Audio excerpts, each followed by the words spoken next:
had been adding small portions of kaya mata into his meals to make him love me and hate my twin sister. Even after my twin sister was sent packing, I was meant to stop, but I couldn't afford to stop because I was scared of losing him again.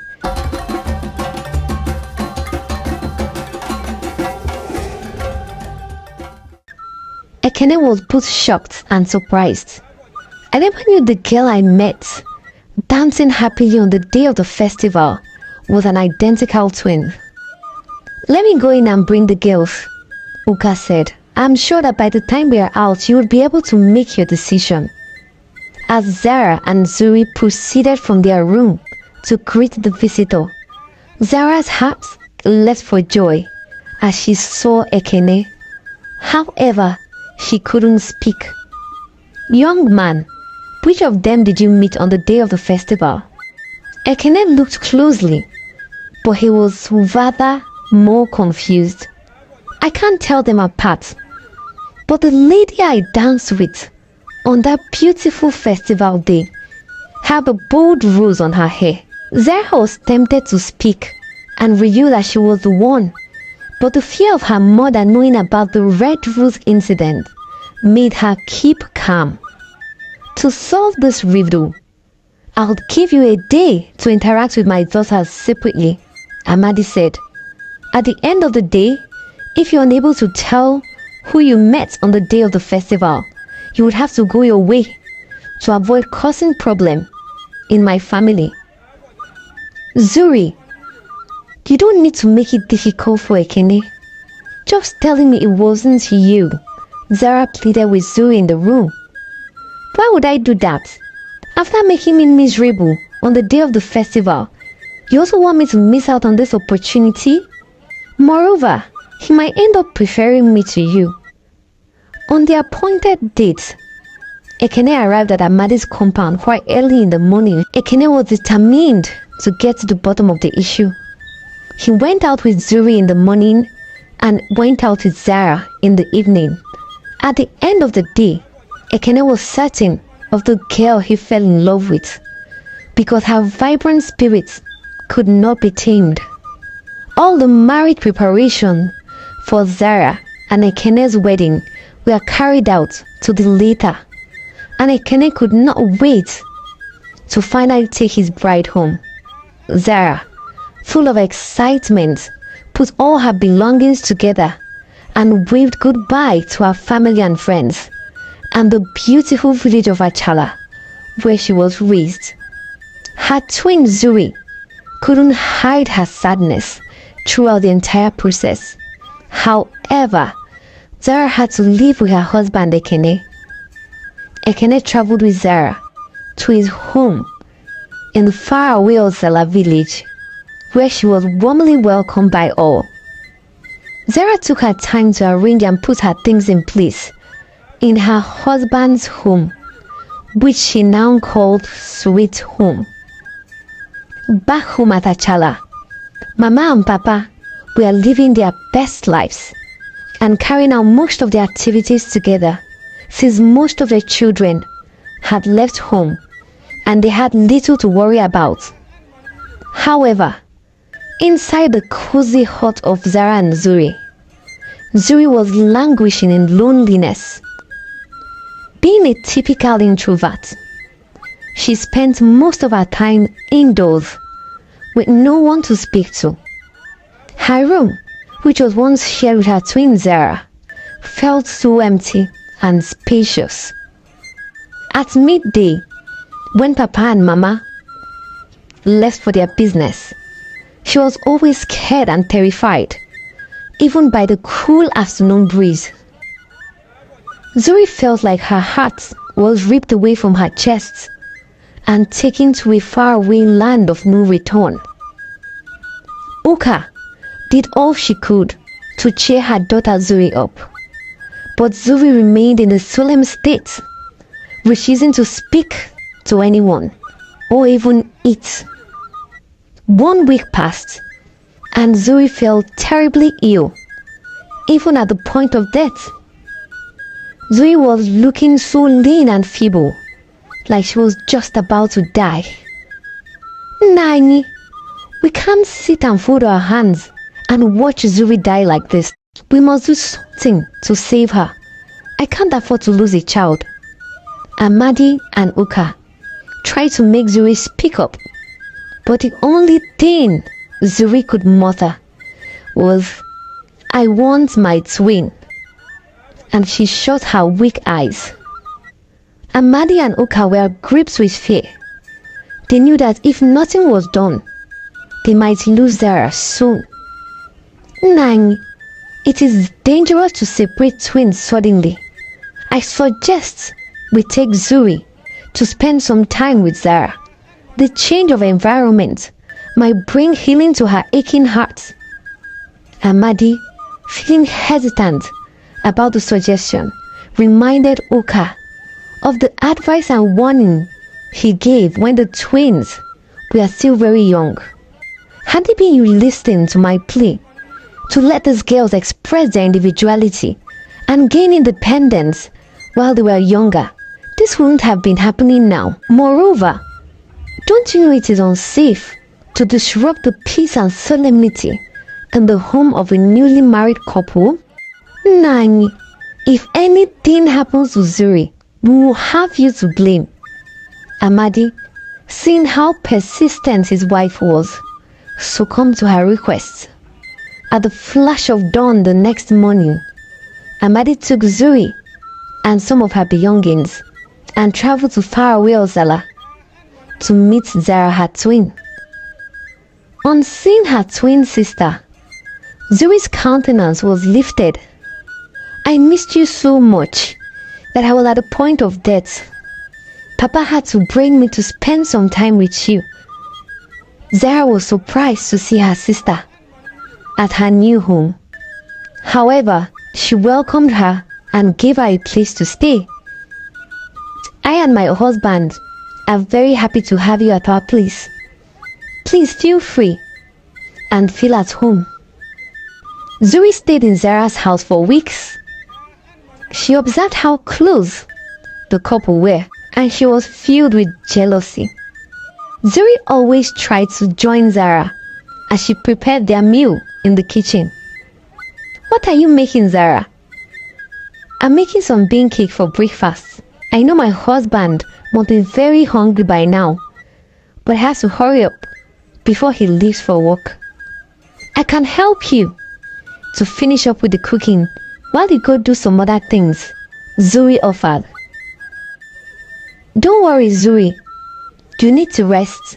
Remember, you are not feeling too strong." Time after time, Zuri offered to help her sister prepare the meal, but Zara, for some reasons, refused her help. One evening, after Zara served Ekene's food on the table, she went inside to inform her husband that his food was ready. Immediately she stepped inside the room. Zuri rushed to the plate, pulled out a strange object, and sprinkled a strange white substance over the food and covered it back just like nothing happened. This continued for a while, and suddenly Ekene began to pick interest in Zuri. "Zuri, I never knew you were so hardworking. You mean your fragile hands can wash all those clothes? There are a lot of fascinating things I never knew about you," Ekene said. Zara, being a very smart and observant lady, noticed that something wasn't right, and her husband Ekene was behaving in a certain kind of way. As Ekene slept that night, Zara was up, lost in her thoughts. "This is not the same man I got married to. How come Ekene changed so quickly? Is it because I am identical to my sister that he can no longer differentiate between us? I don't think I will be able to tolerate my sister any longer. I must discuss this with Ekene, and he must return to Mama and Papa this very week."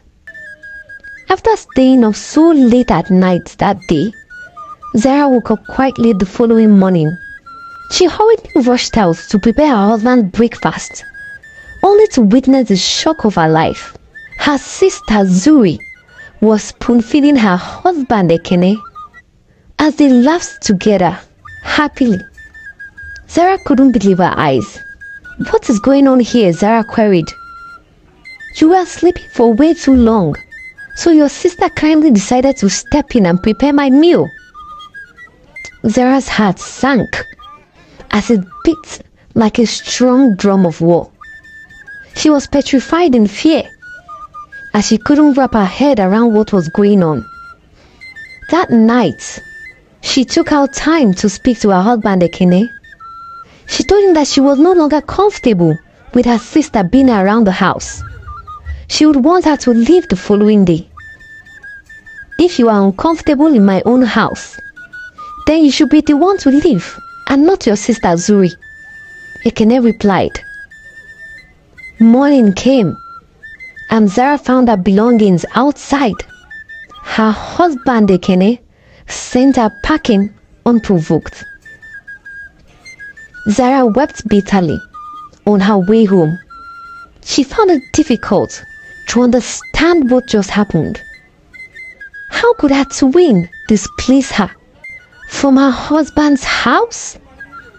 Back at Ekene's house, Zuri assumed duty as the wife of Ekene.